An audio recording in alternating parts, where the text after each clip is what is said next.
Welcome back, football fanatics, to the First and 10 Club with me, your host, Mark D. And only 4 teams remain. So, let's waste no time. Let's get right into it. Let's get into the recaps of last week's games.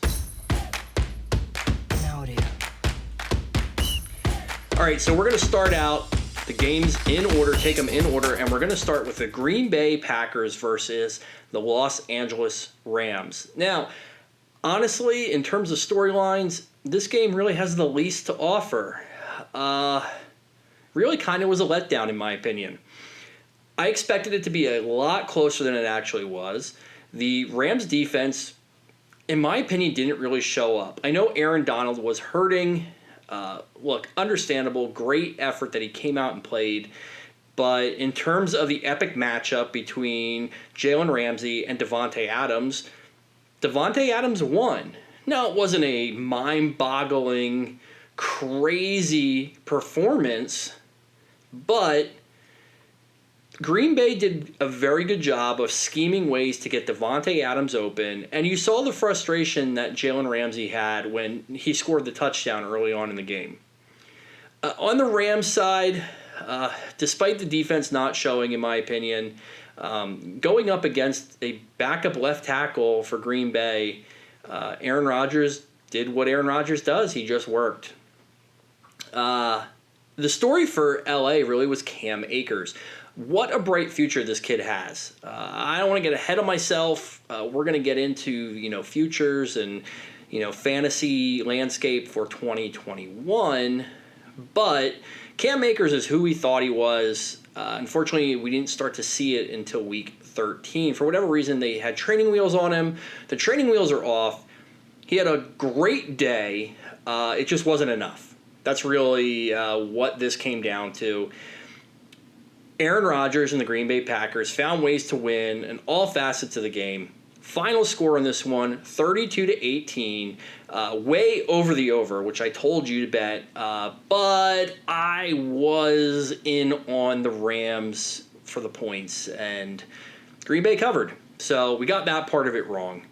The second game that we saw on Saturday was between the Buffalo Bills and the Baltimore Ravens. Now, I touted this game as an offensive explosion of fun and excitement to watch. And wow, it really kind of was a snooze fest. What we did see in this game was that the Baltimore Ravens don't pass and the Buffalo Bills don't run. It really felt that way. It seemed like the Bills refused to hand the ball off in the first half. And it seemed that Lamar Jackson refused to throw the ball unless he dearly had to. So the funny part about this game was, although the score didn't reflect it, Baltimore actually kind of controlled this game early. But the story there is the tale of two doinks. Justin Tucker, the kicker for the Baltimore Ravens. Now, if you don't follow, he's one of the best kickers in the league, one of the most reliable kickers in the league. And yeah, there were some weather factors. But Baltimore drives down the field. Buffalo stops them, holds them to a field goal attempt.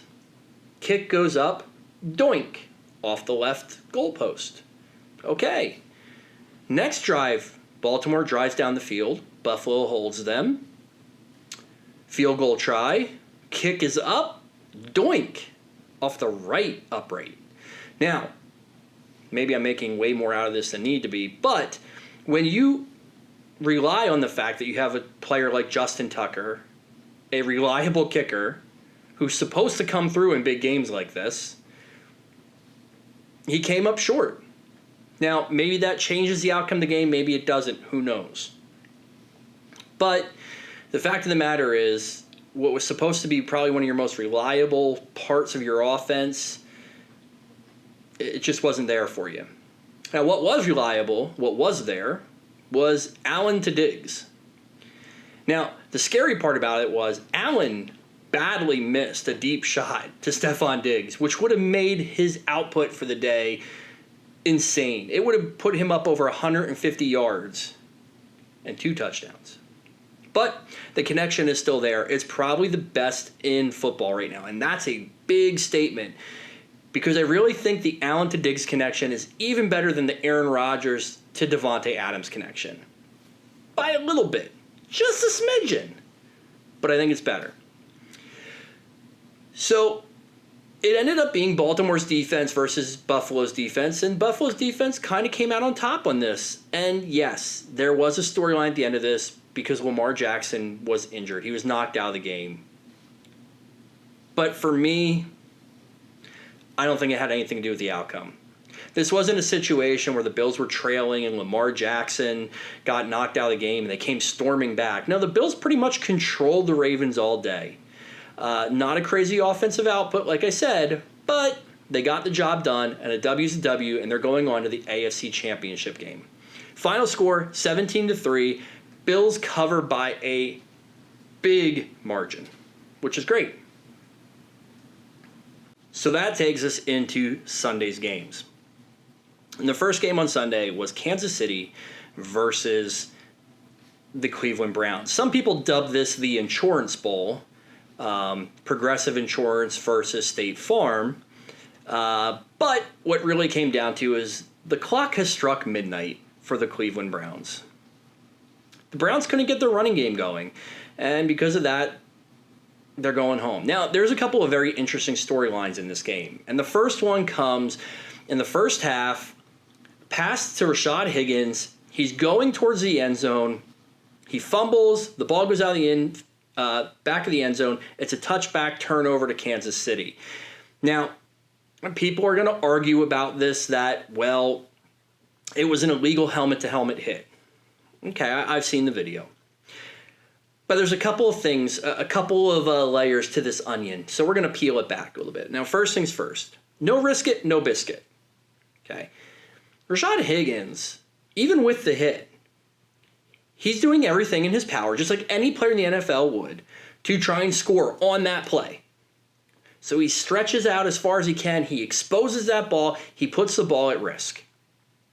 You can argue that if he keeps that ball tucked up against him and dies, one, he probably still gets in the end zone. But two, the Browns are on the 1-yard line. A worst case scenario. But he takes the risk. He tries to score himself, and it didn't work out. First layer. Second layer. Let's talk about the hit. Okay, yes, it's a helmet-to-helmet hit. But he's not a defenseless receiver at this point. He's a running back. He's running with the ball. It's not like he catches it, turns, and pop. He's running. He dives. The defender dives. I'm sorry. There's no way in hell you can convince me that that call on the field wasn't 100% right, which was no call. Okay, it's football. It's a violent sport.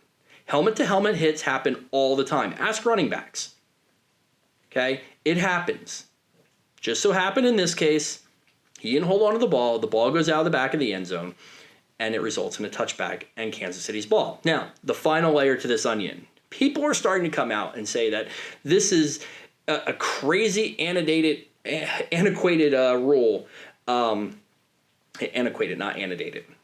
Crazy antiquated rule that needs to be changed. No, it doesn't need to be changed. That's the rule. The rules existed. Again, no risk it, no biscuit. If you're worried about it, don't expose the ball. Don't take the chance of fumbling. Keep the ball tucked tight. Just my 2 cents. But I don't think this had anything to do with the Browns winning or losing. And why? Because, well, let's go on a little bit further in the game. Let's talk about the Kansas City Chiefs. Now, for starters, the Kansas City Chiefs. Let's talk about not only the best player on the field, which was Patrick Mahomes, but let's talk about the second best player on the field. No, not talking about Hill, not talking about Kelsey, not talking about Clyde Edwards-Helaire, who didn't play. No, talking about Tyrann Mathieu, the Honey Badger. Why? Well, because he's the second best player on Kansas City. His quick twitch reflexes are off the charts. His ability to cover ground and react are unmatched. He is hands down a top 5 safety in the league. And although Kansas City may not have a lights-out, top-of-the-league defense, what they have are playmakers, and it's led by the Honey Badger. His defense in this game, I think, is really the difference. And the interesting thing about it was, well, this game had a little caveat at the end of it. Because Patrick Mahomes got hit and knocked out with concussion. Now, before we go any further with that, stop. Wilson did not attempt, the linebacker from Cleveland, did not attempt a naked rear choke or any other crazy MMA move or WWE. Just stop, and stop. He tackled him. Okay, yeah, his arm ended up around his neck. I still am not 100% sure exactly where the concussion happened. It makes me wonder if it didn't happen earlier in the game, and the combined effects is what led to Patrick Mahomes not being able to stand up on his own. We're talking some serious baby deer legs. Let's go a little jello-y. NFL did absolutely the right thing by taking him out of the game. Now, the interesting thing about it is I've had a lot of concussions in my life. I've played sports, and I've dealt with this. Never in my life, even with a minor concussion, was I ever able to run off the field like Patrick Mahomes did back to the locker room. I'm pretty sure he's going to be okay. We'll talk about that storyline when we get into the game previews. But I think it's going to be okay for Kansas City fans, so you can breathe a little easier. But I understand the trepidation that you guys had to deal with watching your franchise quarterback, because let's face it, Kansas City's not Kansas City without Mahomes, potentially go down before the AFC Championship game. So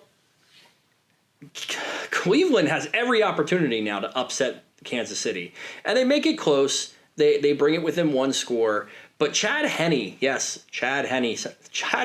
sighting, goes out there on 4th and 2. Andy Reid with the biggest set of cojones. We're talking Kool-Aid Man cojones. 4th and 2, could punt it away and let his defense.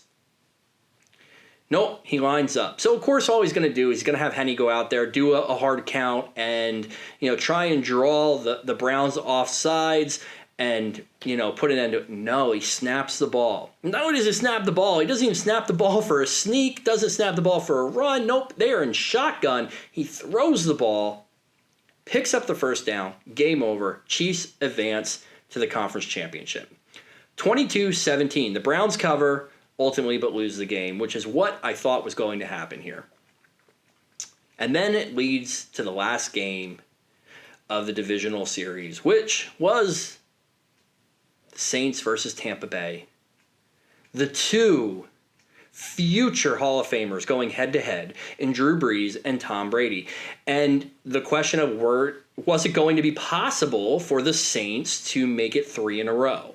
They'd already swept Tampa Bay in the regular season. Well, I think the storyline here really is kind of one that's going to be unspoken, but I really think what gave the edge to Tampa Bay was fresh legs, and it was fresh legs in their running backs.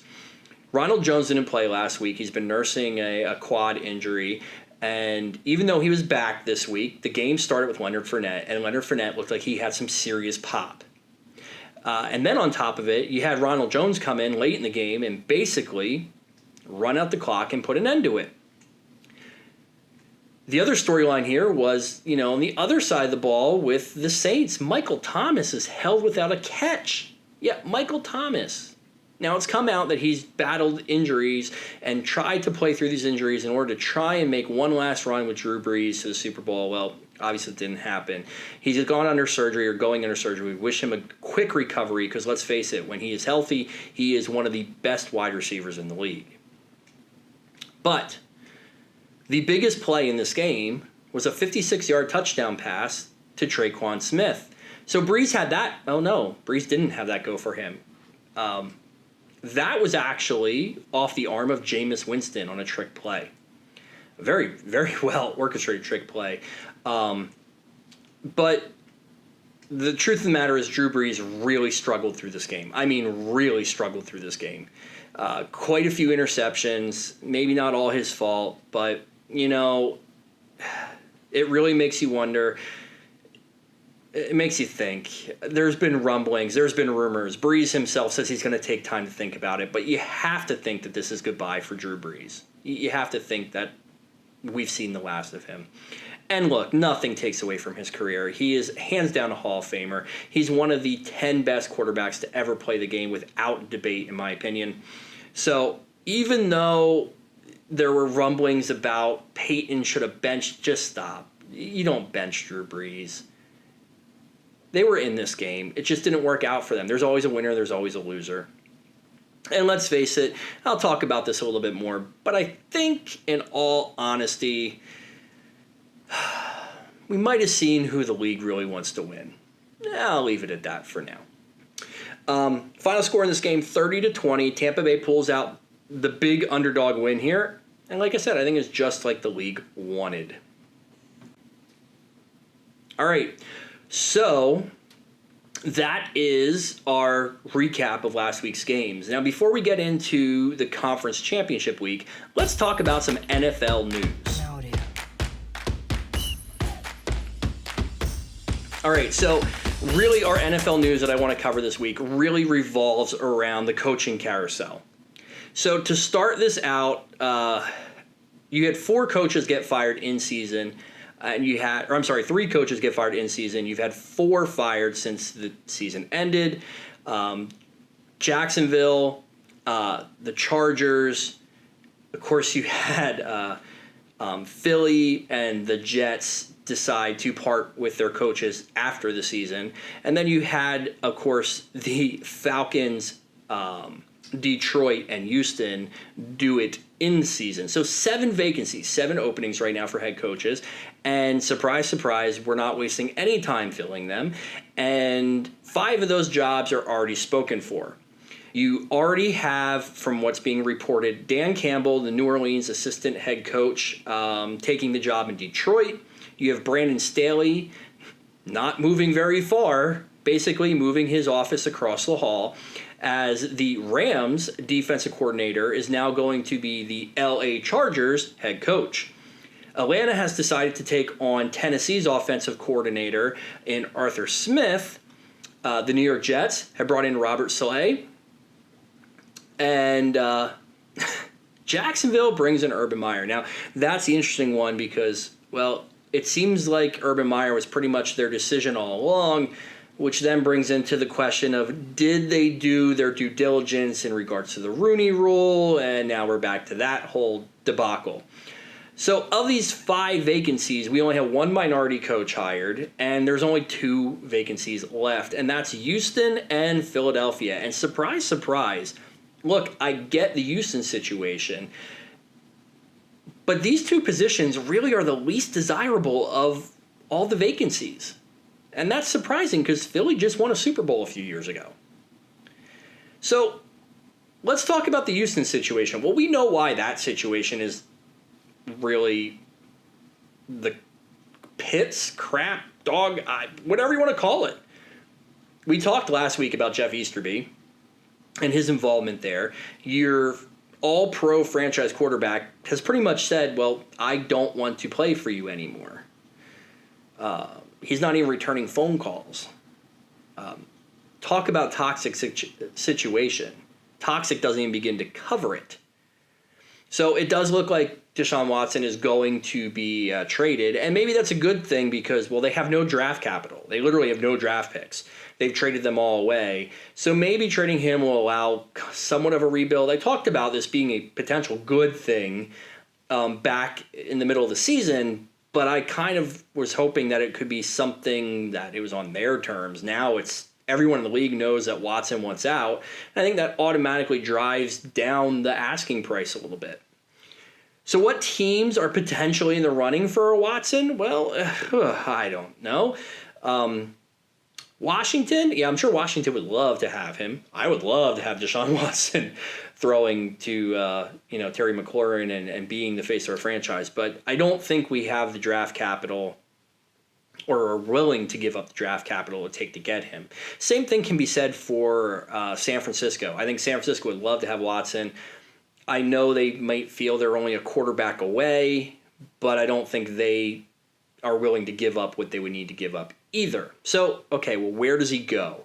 I think there's 3 teams here that really come into play. And I'm sorry, AFC East. I know you were kind of hoping that the Bills were just going to command this division for the next, 10 years, kind of like the Patriots did.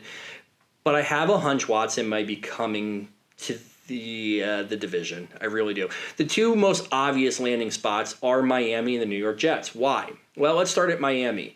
And it really comes down to is the new coach of Houston sold on Tua and potentially a boatload of draft picks, your own draft picks. Because, you traded them away to Miami, so now you could get them back, plus Tua, but you'd be giving up Watson. It's crazy semantic. It's kind of like draft day, except Kevin Costner's not involved.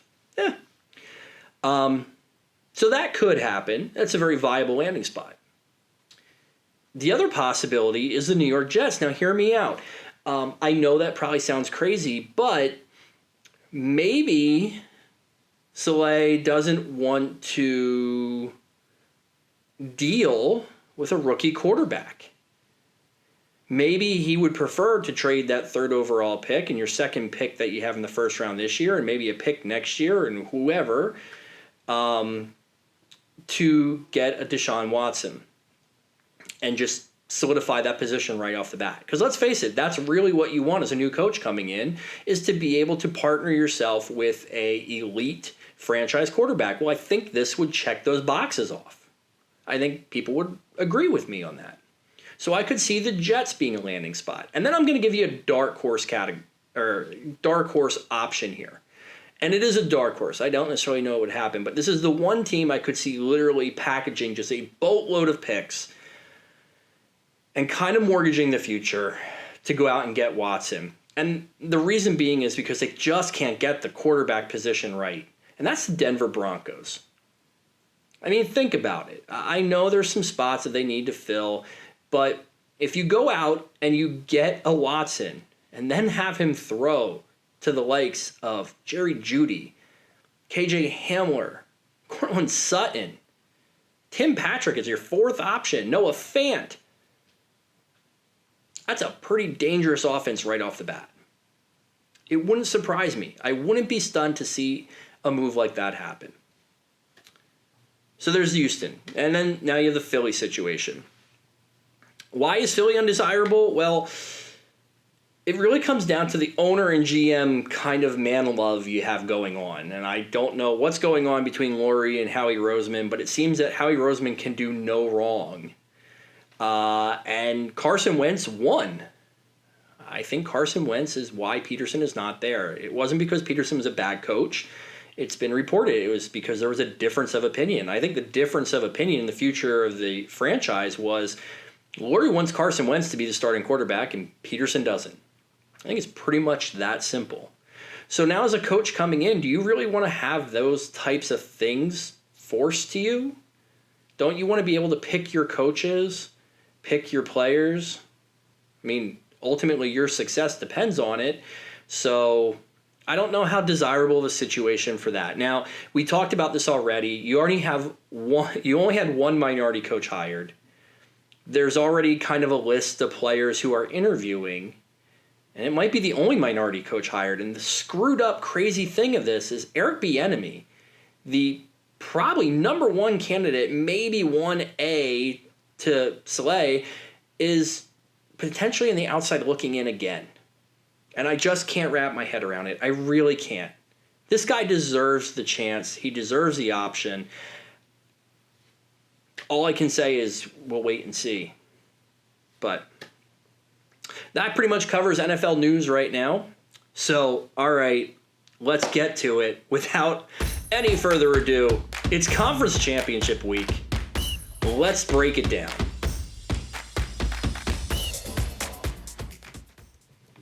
All right, so the Conference Championship Week, well, fortunately we only have 2 games this week, and they're both played on Sunday. But we're going to start out with the second round of the Battle of the Hall of Famers. So you're going to have Tom Brady versus Aaron Rodgers, both hands down future Hall of Famers. Right now, it's looking to be a Green Bay favorite at 3.5 points with an over-under at 51. This is a heavyweight battle. And I think it's going to be that heavyweight battle. It's going to go back and forth. And what it's going to come down to is what I think is the Brady effect. I hate to say it. I'm going to give you my picks in a second, but I think Brady, that league desire, and I think it exists. I'm sorry, I don't want to be a conspiracy theorist, but that league desire to have Brady there, I think is going to play in this game. I hope it doesn't. I hope there's not some crazy call where everybody points their fingers to it, because I'm really getting tired of that. Every time a team loses, that we point to some stupid phantom call that really shouldn't have made a difference. And then we're going to talk about KC versus Buffalo. So right now, Kansas City favored by 3, the home team. Look, this hinges on Patrick Mahomes. If Mahomes plays or doesn't play, that's the bread and butter of this. Because obviously, let's face it, there's going to be 2 very different games played here. So let's back up here. Green Bay versus Tampa Bay. So the interesting thing here is, where do I give the advantages to? Okay, Hall of Fame quarterback, equal. Wide receivers, well, okay, let's be honest. Tampa Bay has much deeper weapons at wide receiver. Antonio Brown, Godwin, Mike Evans. You have Brate and Gronkowski. Yes, you have the touchdown monster in Robert Tonyan and Devontae Adams. And look, Lazard looked good last week. You have the law firm. But I do give the edge to Tampa Bay here.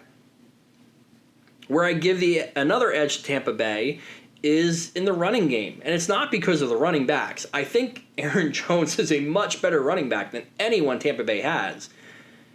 But I don't think Green Bay's defense is as stout against the run. So really, then it comes down to coaching and the it factor. Oh, look, coaching, I'm going to give it a tie again. But the it factor, that's what comes in here. The it factor, I'm giving the nod to Aaron Rodgers. This guy loves to compete. He's a hell of a competitor, even more than Brady. So where is this game decided? Well, I think it's decided on the defensive side of the ball. I think you've seen Tampa Bay have letdowns. I think you've seen Green Bay have some letdowns. So it's really, look, they're going to be coached up. You can't go back to the regular season and say, well, look what happened here, look what happened there. That's what makes these conference championship games so entertaining to watch. On the Kansas City-Buffalo side, well, yes, like I said, it all hinges on a Patrick Mahomes. Well, yes and no. Okay, I don't think the key to beating Kansas City for Buffalo is really Patrick Mahomes. I think it's Kelsey. Buffalo has struggled against the tight end. If they don't figure out a way to limit, that's it. You're not going to stop him. But if they don't figure out a way to limit Kelsey to maybe 100 yards and a touchdown, I think they could be in for a very, very long day. Because I could see Kelsey, if Buffalo doesn't figure him out, having 160, 170 yards, 2 touchdowns. God, I hate that I'm saying this, maybe even 3. So it'll be interesting. It's also going to be interesting to see that aerial attack that's kind of been missing for a couple of weeks from Buffalo. Does it find its way back? Because they're going to have to put up points to beat Kansas City. We all know that Allen and Diggs have their connection. But Allen's going to have to be able to rely on Cole Beasley, Knox, John Brown. He's going to need more than just one weapon in order to pull this win off. The defenses, I think they're very similar in style. So it's going to be, again, 2 very entertaining conference championship games. So who wins? Who do I think is going on? Is it going to be the State Farm Bowl? Aaron Rodgers versus Patrick Mahomes? And State Farm literally sponsoring the Super Bowl with commercials every second. No. Yeah, you're going to get that. You're going to get that in the consolation game. Ooh, a little twist there. A little twist. Yeah, that's going to be the consolation game. That doesn't exist. I'm going the opposite way. I'm taking the underdogs on both. I think Tampa Bay pulls this off. Like I said, I think the league wants Tom Brady there. I think Tom Brady wants to be there. He wants to prove that he can do this without Belichick. I think the Bills, I'm staying with them. I said they're the team that just got hot at the right time. They're finding ways to win. So I think you're going to see the Bills versus Tampa Bay in the Super Bowl. And is it any more fitting that the Bills have to face off against Tom Brady, the guy who haunted them for 2 decades in New England, to get off the schneid? What a better way for the Bills to do it than beating Tom Brady in the Super Bowl. So I think that would be an epic and wonderful storyline. It'd be a great must-see, must-watch TV Super Bowl. I'm rooting for Tampa Bay versus the Buffalo Bills. Who do I like this week player-wise? Well, pretty simple. I like Josh Allen. If they're going to win this game, and I think they're going to, it's going to be because Josh Allen throws the ball and throws the ball a ton. And if I like Josh Allen, I'm going right to my wide receiver pairing with Stephon Diggs. These guys are making my core up this week. And in the same game, like I said, hopefully Buffalo finds a way to contain him, but I don't think there's any way they prevent him from having at least a hell of a game. 100 yards and a touchdown going to Kelsey. My running back, this is a little tricky.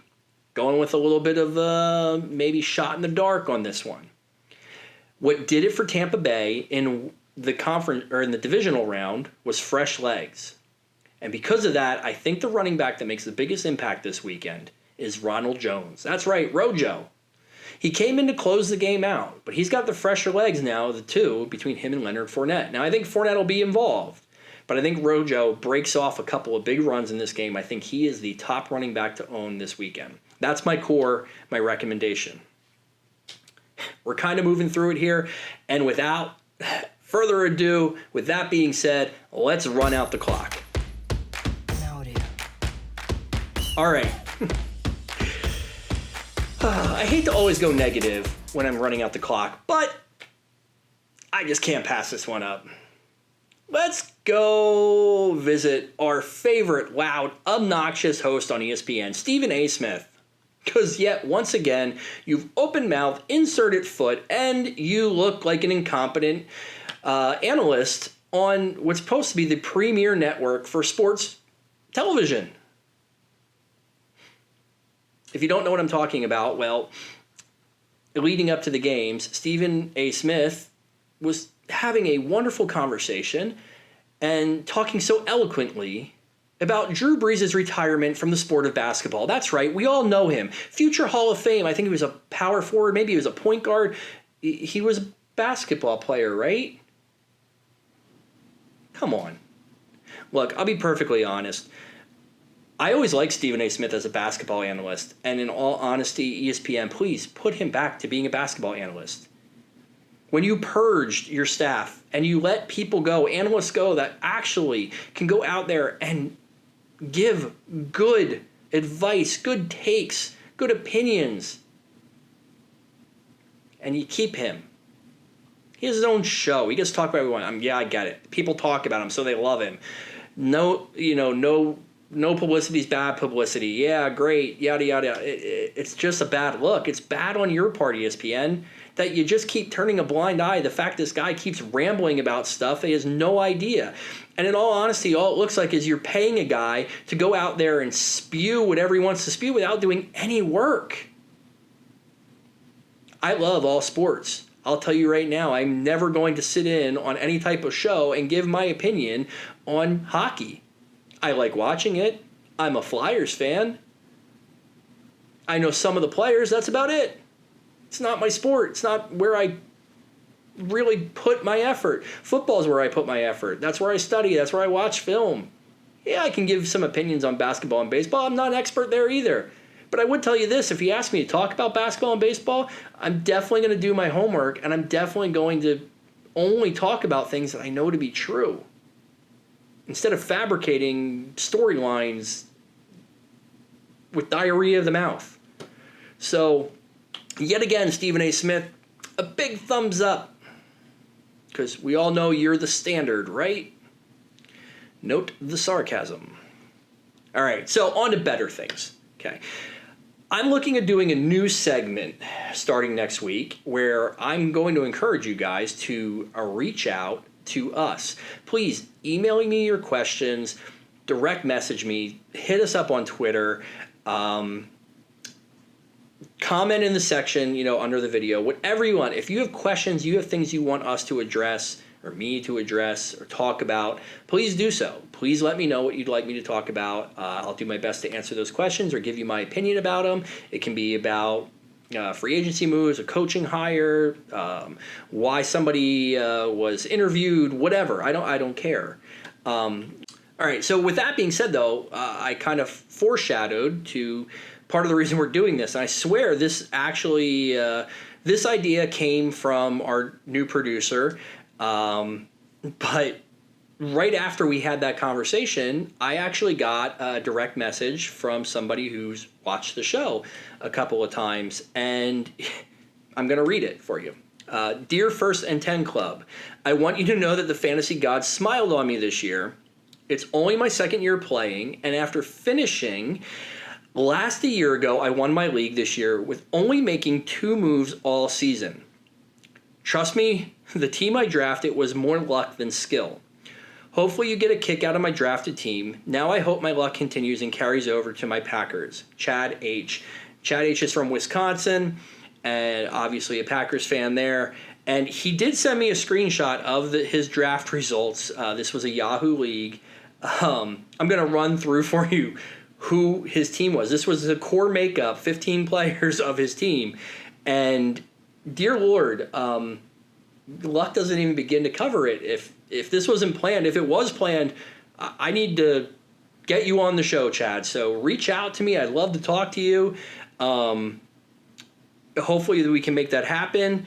But for everyone else, his quarterbacks, Aaron Rodgers and Tom Brady, they're playing this weekend. They're 2 future Hall of Famers. Running backs, Derrick Henry, his first-round pick. Jonathan Taylor, Kareem Hunt. Might be the luck of the fantasy gods at its utmost. In the last round, he took a guy named James Robinson. Wide receivers, Devontae Adams in the 2nd round. Stephon Diggs in the 4th round. DK Metcalf in the 3rd round. And then a little bit later on in the draft, somebody named Justin Jefferson. Tight ends, Darren Waller and Logan Thomas. Kicker, Younghoe Koo. And defenses, Miami and Detroit. Now, I don't know who his moves were, his 2 moves. I'm assuming one of them was for a kicker for the bye week, and I can't imagine he held on to Detroit very long. But, wow, absolute, that's a perfect QB rating of a draft right there, A+++. I would be curious to know what the Yahoo draft grade was for him and what they projected his record to be with that team. So, that being said, again, we'll put up the email address. Send me your questions. Tell me if you have stories like this, please let us know, because I'd love to be able to feature you guys on the show. And with that said, it's our final kneel down. All right, so for tonight, for the final kneel down, I'm going to talk about what could have been and the asterisks that won't happen. And thankfully so. We talked about earlier how in the Cleveland Browns Kansas City Chiefs game, there was an injury to Patrick Mahomes, and the Browns had a chance to win that game. And maybe I'm the only one thinking this, but I'm glad the Chiefs won that game. Why? Because the world we live in now, if the Browns would have won, well, you already know what the storyline would be. Well, they only won because Patrick Mahomes was knocked out. And then, moving forward, it would have been the Browns versus the Bills. Well, they only got to the Super Bowl because Patrick Mahomes was knocked out. And if they won the Super Bowl, well, they only won the Super Bowl because Patrick Mahomes, because this is what we do. Okay? So, maybe because I'm not a fan, I don't know. But personally, I'm glad the Chiefs won. I hope Patrick Mahomes is able to play this week. To be honest, I think it's probably 99% chance that he does.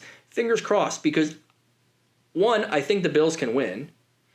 And 2, I want them to beat the best to get there. I don't want anyone to say, well, but.